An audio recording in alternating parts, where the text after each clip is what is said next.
Hello दोस्तों, आज की हमारी कहानी है ऋतु और राज के नाम। मैं अब किसी के सामने नहीं बैठूंगी। माँ, सबने मेरी इज्जत का तमाशा बना लिया है। आखिर मैं भी इंसान हूँ, कब तक अपनी जिल्लत बर्दाश्त करूँ। लोग आते हैं, देखते हैं और फिर इनकार करके चले जाते हैं। हाँ, मैं मानती हूँ कि मेरी रंगत साफ नहीं, लेकिन इसमें मेरा क्या कसूर। मुझे भगवान ने ऐसा बनाया है, इसमें मेरी कोई गलती नहीं। आज फिर मेरे लिए एक रिश्ता आया था और मेरी माँ मुझे उनके सामने अच्छे से तैयार होकर बैठने की सलाह दे रही थी, जबकि मेरा बस चलता तो अभी के अभी खुद को ख़त्म कर लेती। क्या एक औरत की ज़िंदगी इतनी बेकार होती है कि कोई आए और उसे रिजेक्ट करे और चला जाए। मैं अब थक चुकी थी, रोज़ रोज़ के इन तमाशों से तंग आ गई थी। लेकिन हर बार की तरह अपनी माँ की इमोशनल बातों के सामने मैं हार गई और शाम के आने वाले मेहमानों के लिए तैयारी करने लगी। मेरे अलावा मेरे माँ बाप की कोई और औलाद नहीं थी। मैं अपने माँ बाप की इकलौती औलाद थी। मैं जानती थी कि मेरी वजह से मेरे माँ बाप बहुत परेशान रहते हैं। उनके चेहरे हमेशा उदास रहते हैं, इसलिए मैं उन्हें ज़्यादा परेशान करना नहीं चाहती थी। जब लड़की की उम्र निकलती जा रही हो तो माँ बाप का हाल ऐसा ही हो जाता है। माँ ने मुझे समझाया कि तुम अच्छे से तैयार होकर उन लोगों के सामने आना, थोड़ा चेहरा भी गोरा कर लेना। बेशक मैं सांवली थी, लेकिन मेरे नए नक्श बहुत अच्छे थे। हर कोई मेरी तारीफ़ करता था, लेकिन कुदरत ने मेरा रंग थोड़ा सांवला बना दिया था और यहाँ के लोग गोरे और काले में तुलना करते रहते थे। और आज तक मुझे ये समझ नहीं आया था कि गोरे और काले में इतना फ़र्क क्यों किया जाता है। वक्त तेज़ी से बीत रहा था और शाम को दो औरतें मुझे देखने आई थीं। मेरा दिल बहुत उदास हो रहा था। मुझे मालूम था कि ये लोग मुझे देखेंगे, इनकार करेंगे और मेरी बेइज्जती करके चले जाएंगे। मुझे इन सब चीज़ों की आदत हो गई थी, लेकिन मेरी माँ और मेरे पापा का चेहरा ज़रूर मुरझा जाएगा, जो मुझसे बर्दाश्त नहीं होता था। थोड़ी देर बाद मेरी माँ खुशी खुशी कमरे में आई और मेरे सिर पर प्यार करते हुए बोली, बस ऋतु, मेरी तो दुआ है कि इन लोगों से हमारा रिश्ता पक्का हो जाए। मेरी गुड़िया, तेरी किस्मत खुल जाएगी। उनके हर अंग से खुशी फूट रही थी। मेरे दिल से भी दुआ निकली कि हे भगवान, मेरी शादी यहाँ तय हो जाए, वरना मेरी माँ तकलीफ़ से ही मर जाएगी। मैं नहीं चाहती थी कि मेरी वजह से मेरे माँ बाप तकलीफ़ भरी ज़िंदगी जिएं। मैं माँ के साथ ही उन लोगों के सामने आकर बैठ गई। दोनों औरतों ने मुझे तेज निगाहों से ऊपर से नीचे तक देखा और एक औरत तुरंत ही तीखे स्वर में बोली, बहन, बुरा मत मानना, आपका हीरा थोड़ा काला है। मैंने अपनी आंखें सब्र से मींच ली थीं। दूसरी औरत ने भी हाँ में हाँ मिलाते हुए कहा, हाँ बहन, लड़की काली तो है, मगर देखने में आकर्षक भी है। एक पल के लिए मेरी सांसें थमी, मगर अगली बात सुनते ही मुझे अफसोस हुआ कि मैं किस समाज में पैदा हुई हूँ जहाँ एक औरत को बोझ बना दिया गया है। वो औरत कहने लगी, हमें आपकी बेटी पसंद आई है। इसके नए नक्श बहुत ही आकर्षक हैं। बाल तो देखो लड़की के, बहुत ही प्यारे हैं। बस हमें ज़्यादा कुछ नहीं चाहिए। लड़के के लिए एक अच्छी सी गाड़ी दे दें तो हमें ये रिश्ता पक्का है। दहेज हमें भरपूर चाहिए। वही हमारा इकलौता बेटा है और खैर से आपकी भी इकलौती बेटी है। इतना तो आप देंगे ही ना। हम भला अपने मुंह से क्या कहें। वो औरत बातें बनाते हुए मेरे माँ बाप के सामने अपनी इच्छाएं रखने लगी थीं, जबकि मेरे मासूम माँ बाप के चेहरे पर चमक आ गई थी। मैं अपने पापा को दया भरी निगाहों से देख रही थी। एक बाप कितना बेबस हो जाता है।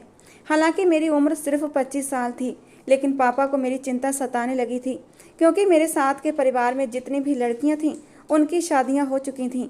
कुछ के तो बच्चे भी थे और जो मुझसे छोटी थीं वो भी ब्याह कर अपने घर जा चुकी थीं। इसी वजह से मेरे माँ बाप परेशान होते थे।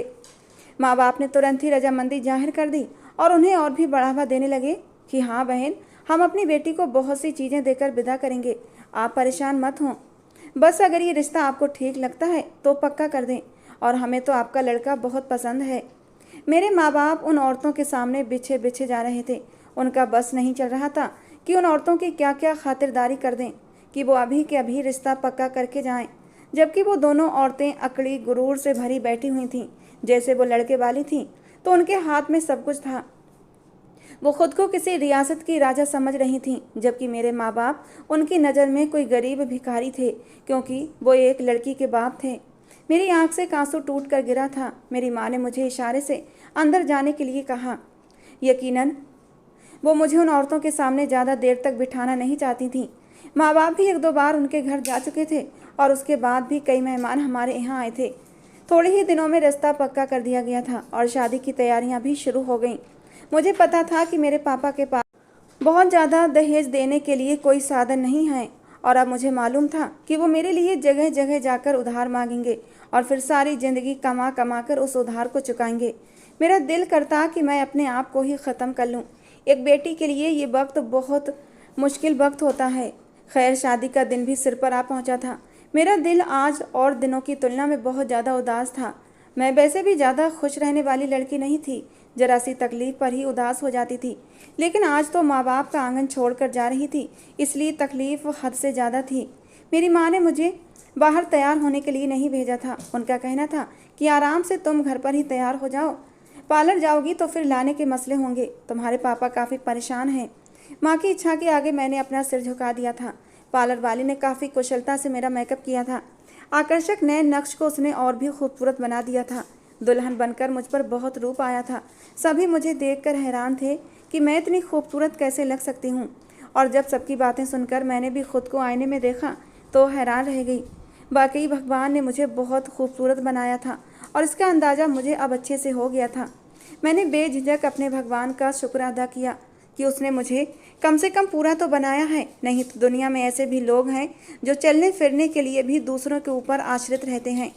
मैं कभी कभी भगवान से शिकायत कर जाती थी कि हे भगवान, जब तू इतने लोगों को गोरा बना रहा था तो मुझे भी गोरा बना देता, मुझे क्यों काले रंग में पैदा किया।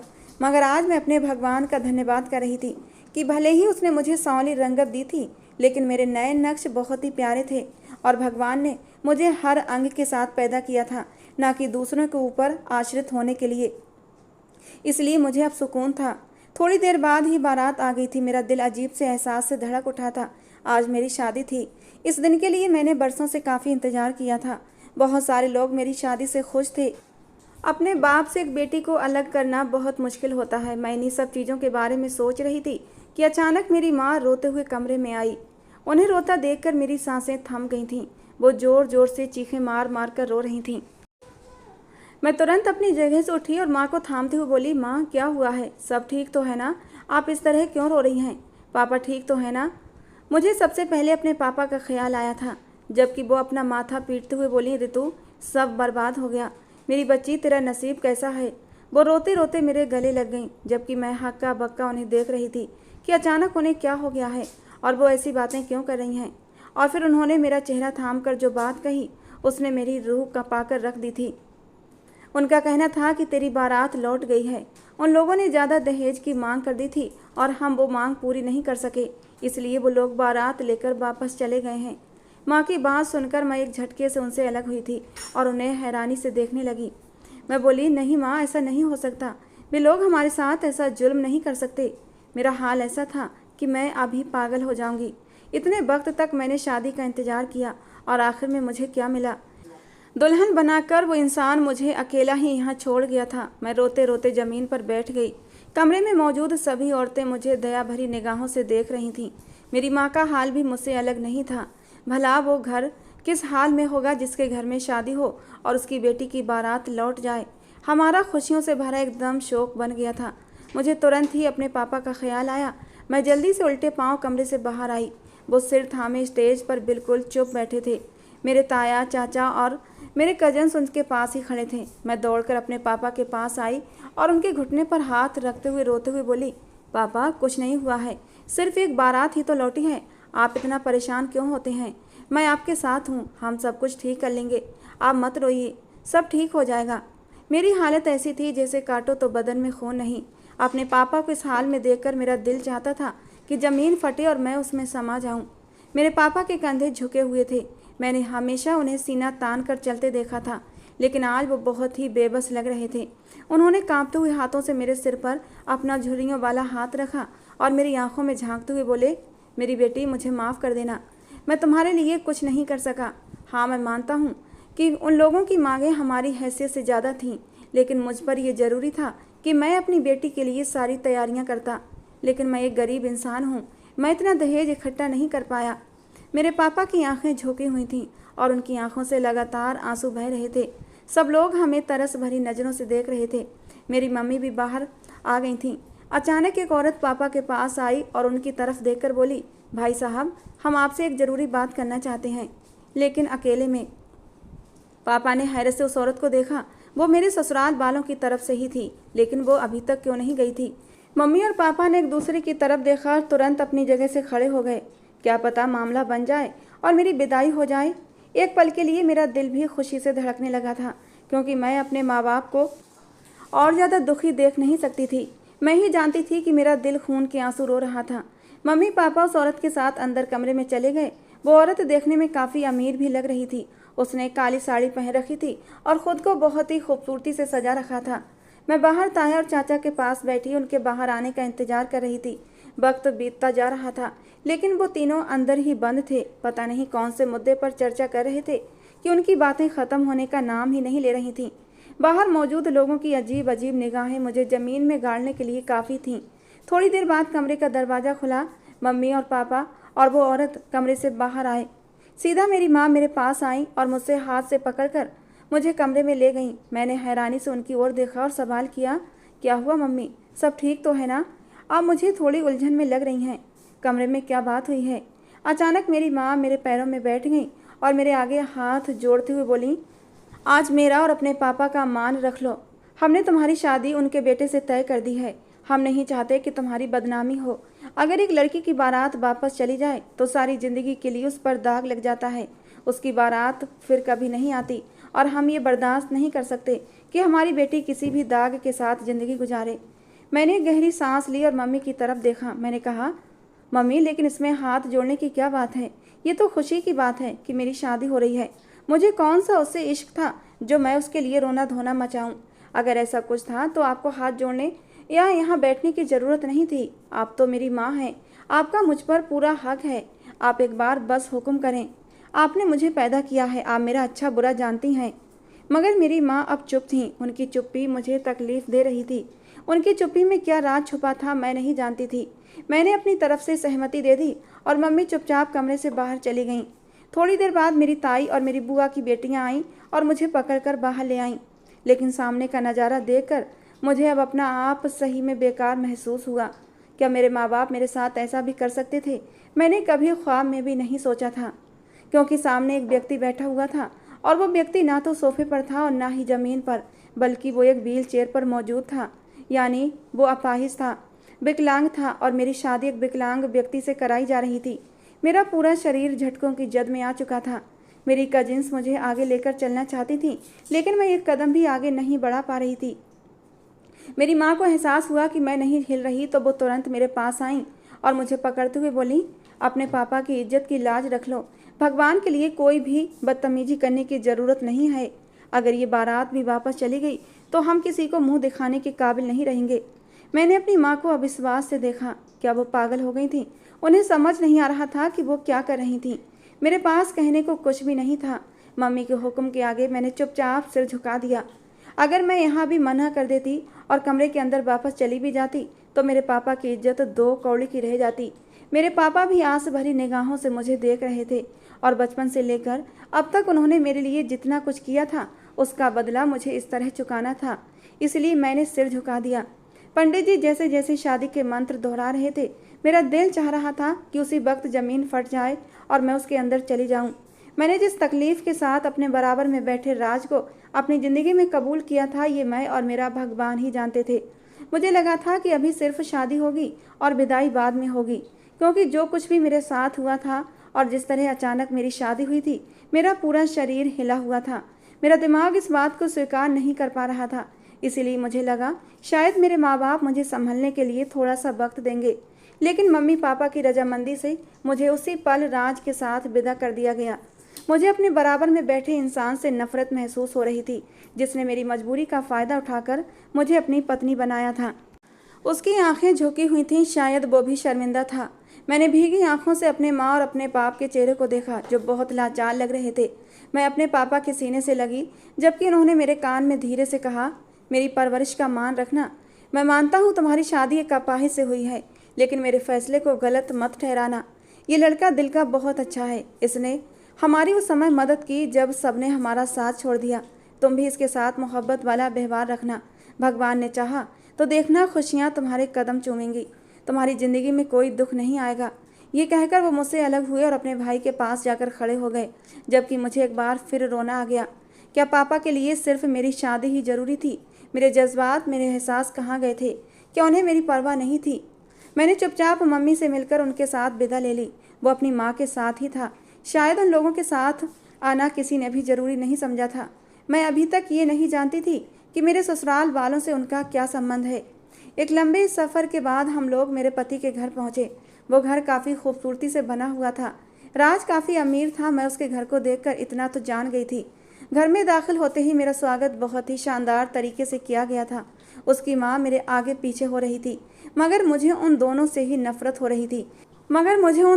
नफ़रत हो रही थी क्योंकि यही औरत मेरे बाप के पास आई थी और अपने बेटे का रिश्ता मांगा था, और उसका बेटा, जिसे देखना भी मुझे अपनी तौहीन लग रहा था।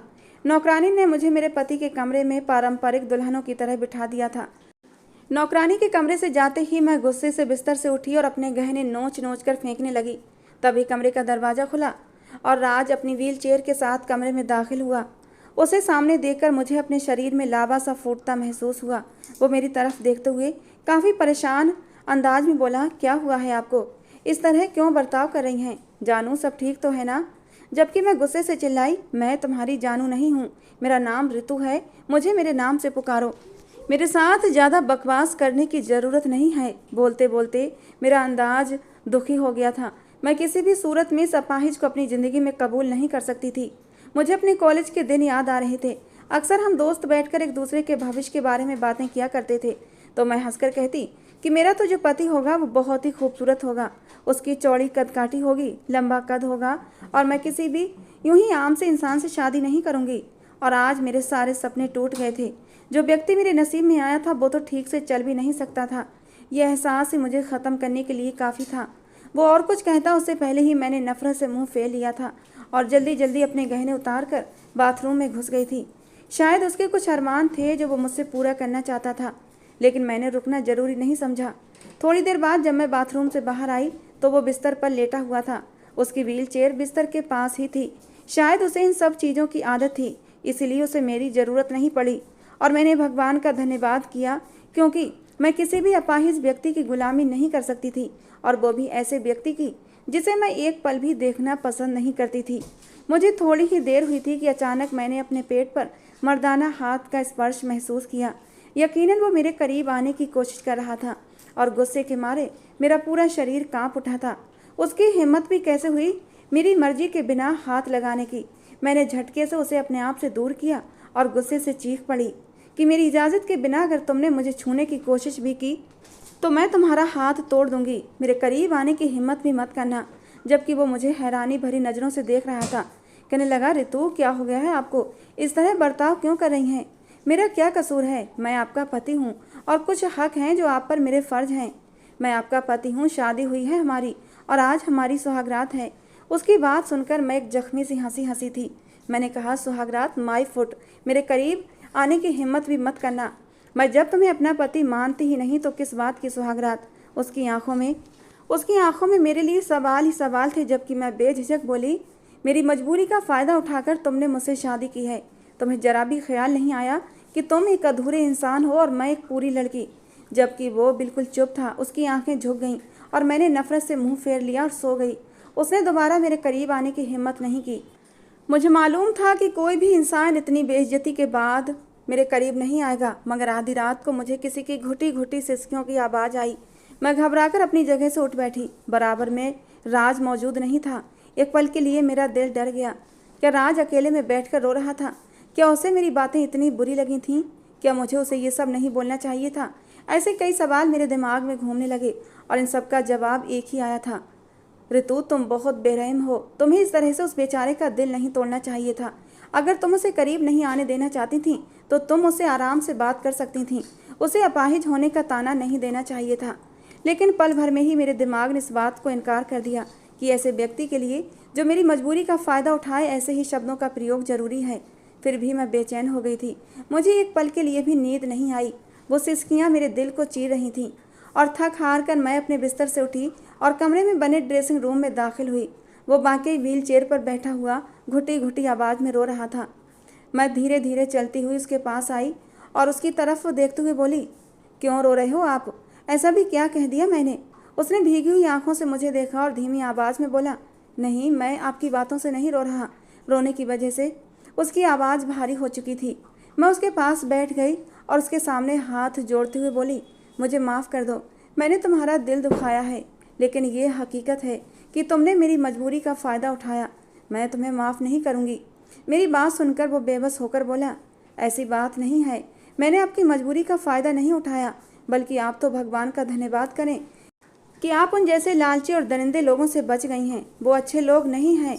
उन्होंने तो पहले ही मन बना लिया था कि अगर उनकी पसंद के अनुसार दहेज नहीं मिला तो वो लोग ये रिश्ता तोड़ देंगे, और आखिर में उन्होंने वही किया। मैं राज की बातें हैरानी से सुन रही थी। वो आगे बोला, आपने अभी तक मुझसे ये सवाल नहीं पूछा कि जिससे आपकी शादी हो रही थी वो मेरा क्या लगता है, और ये सवाल तो मेरे दिमाग में काफ़ी देर से घूम रहा था। मैं तुरंत बोली, हाँ बताओ, तुम कौन हो और तुम मेरे ससुराल वालों के क्या लगते हो।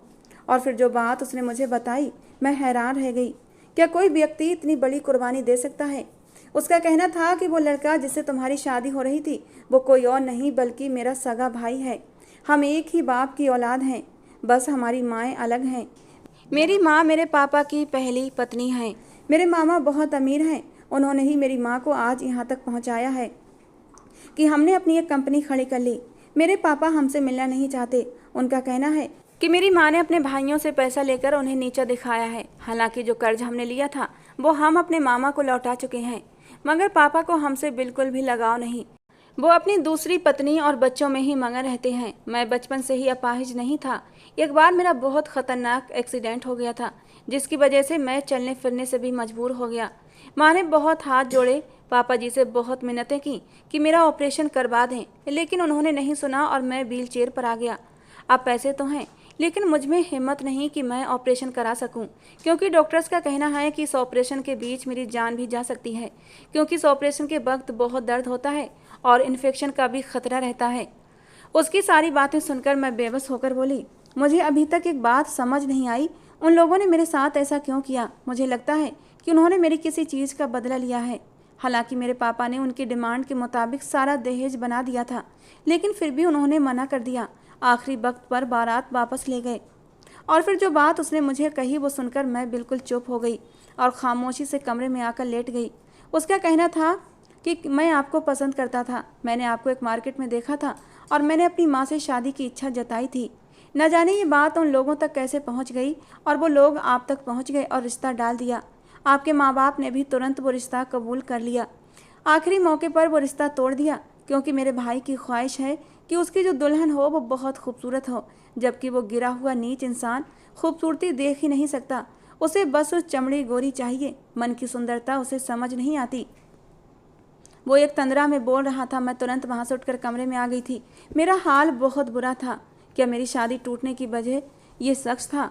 एक और इल्ज़ाम उसके सिर आ चुका था। मुझे और अधिक उससे नफरत होने लगी थी। हाँ, मैं गलत कर रही थी। उसने मेरा साथ दिया, मुझसे शादी की, अपने भाई की तरह मुझे बीच चौराहे पर नहीं छोड़ा, लेकिन फिर भी मैं इस आदमी को स्वीकार नहीं कर सकती थी, क्योंकि मैं एक पूरी इंसान थी और वो एक अधूरा इंसान था।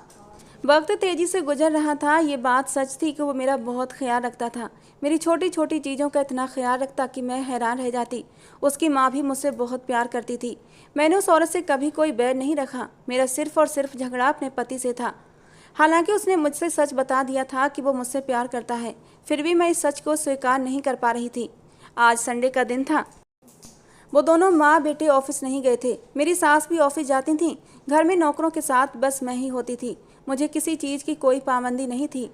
आज हम तीनों लिविंग रूम में बैठे आपस में बात कर रहे थे कि अचानक ही घर के अंदर एक 50-55 साल का व्यक्ति और मेरा एक्स पति दाखिल हुआ और सीधा मेरी सास के सामने खड़े होकर चिल्लाने लगा कि इस लड़की से शादी क्यों कराई गई है, क्यों तुमने हमारी इज्जत की धज्जियाँ उड़ाई हैं। हमारे पूरे सर्कल में एक ही बात फैल रही है कि एक भाई ने लड़की छोड़ दी तो दूसरा भाई शादी करने पहुंच गया। जबकि मैं हैरान होकर उस आदमी को देख रही थी। मेरी आंखों में आंसू आ गए। वो लोग मुझे अजीब अजीब नामों से बुला रहे थे, मेरी बेइज्जती कर रहे थे। मेरी सास भी चुपचाप बैठी थी। मैं सिर झुकाए इन्हीं बातों के बारे में सोच रही थी कि अचानक ही मेरे कानों में राज की गरजती हुई आवाज़ आई। वो अपने पापा की आंखों में देखते हुए बोल रहा था, बस पापा, बहुत हो गया, बहुत सुन ली मैंने आपकी बातें। ये मेरी बीबी है, मेरी जीवन साथी है। आगे से मैं किसी के भी मुंह से इसके लिए कोई गलत बात नहीं सुनूंगा। अगर मेरी बीबी को किसी ने भी गलत नामों से पुकारने की कोशिश की तो इस घर में उसका आना जाना बंद है। बहुत हो चुका। आप किस हक से मेरी माँ पर आकर चिल्ला रहे हैं? हम दोनों माँ बेटे को आपसे आपने ऐसे वक्त में छोड़ा जब हमें आपकी ज़रूरत थी।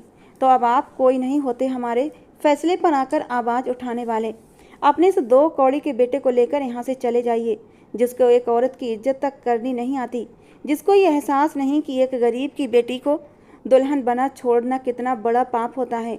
आपका बेटा समझता है कि उसने बहुत बड़ा काम किया है, लेकिन याद रखना, ऐसे लोगों को भगवान भी सज़ा देता है। हाँ, मैं अपाहिज हूँ। हाँ, मैं कुछ नहीं कर सकता।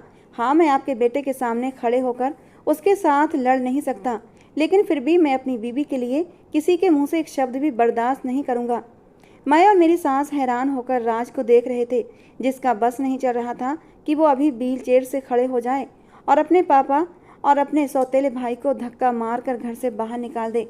जबकि उसके पापा भी हैरान होकर राज को देख रहे थे। उन्होंने अपनी आंखें बड़ी कर लीं। ये कुछ पल का खेल था और उस आदमी ने मेरे दिल की पूरी दुनिया ही बदल दी थी। जो मैं अभी उसके बारे में सोच रही थी, मेरे ख्याल इतने बदल दिए थे कि मेरे दिल में उसने अपने लिए जगह बना ली थी। हाँ, मेरा पति अपाहिज था। हाँ, उसने मेरी मजबूरी का फ़ायदा उठाया, लेकिन सच तो ये था, उसने उस वक्त मेरा साथ दिया जब कोई मुझसे शादी करने के लिए तैयार नहीं था। उसने आज मेरे सांवले रंग को निशाना नहीं बनाया था। उसने आज तक मुझे तकलीफ नहीं दी थी, हमेशा प्यार दिया था। मैं उसे नीचा दिखाती थी, उसे झटक देती थी। जब भी वो मेरे करीब आने की कोशिश करता तो मैं उसे खुद से दूर कर देती, मगर इसके बावजूद वो मेरी इज्जत करता था, मुझे अपने होने का मान देता था। और आज तो उसने मेरी खातिर अपने पापा से ऊंची आवाज़ में बात की थी। ये एक ऐसा पल था कि वो शख्स मेरे दिल में अपनी जगह बना चुका था। हाँ, उसके पापा खामोशी से चले गए, जबकि उसने अपने सौतेले भाई को भी डांट कर घर से भगा दिया। उन सब के जाते ही वो चुप हो गया था। वो बहुत इमोशनल इंसान था। उसे जरा जरा सी बातों पर रोना आ जाता था, लेकिन मैं उसे संभालना जानती थी। मैं उसे लेकर कमरे में आ गई थी और उसे हर चिंता से आज़ाद करने लगी। कुछ दिनों बाद मैंने उसे अपने शरीर तक भी पहुंचने दिया, क्योंकि वही मेरा पति था और मेरे शरीर और मेरी आत्मा का मालिक था। वक्त तेजी से गुजर रहा था। मैं धीरे धीरे उसे समझाने लगी कि तुम अपना इलाज करवाओ, अपने पैरों पर खड़े होने की कोशिश करो, कुछ नहीं होगा तुम्हें। जबकि वो डरने के बावजूद भी ऑपरेशन कराने के लिए तैयार हो गया था, सिर्फ मेरे कहने पर। मगर उसके हाँ कहने के बाद मेरा दिल भी घबरा रहा था। अगर राज को कुछ हो जाता तो उसकी माँ को मैं कैसे संभालती, राज के बिना मैं कैसे ज़िंदगी गुजारती। इसी वजह से ऑपरेशन का इरादा उसकी माँ टाल दिया करती थी। मगर थोड़े वक्त के बाद उसने खुद ये फैसला लिया कि वो ऑपरेशन कराएगा। कहते हैं ना, जब आप खुद हिम्मत करते हैं तो दुनिया की कोई भी ताकत आपको आपके इम्तिहान में पास होने से रोक नहीं सकती। और ऐसा ही राज के साथ हुआ। ऑपरेशन के बाद वो ठीक से चल नहीं पाता था, लेकिन अब अपने पैरों पर खड़ा हो जाता था। आज भी मुझे अपनी उन बेवकूफ़ी भरी हरकतों पर शर्म आती है, जब मेरे पति मेरे करीब आने की कोशिश करते और मुझसे प्यार करते थे और मैं उन्हें झिड़क देती थी। लेकिन अब सब कुछ ठीक है और हम दोनों बहुत प्यार से एक दूसरे के साथ ज़िंदगी गुजार रहे हैं। तो दोस्तों, आज की कहानी थी रितु और राज के नाम। कैसी लगी ज़रूर बताना। पसंद आई हो तो प्लीज़ लाइक करना। रोज़ एक नई कहानी सुनने के लिए हमारे चैनल को भी सब्सक्राइब करना। मिलते हैं दोस्तों अगली किसी नई कहानी के साथ।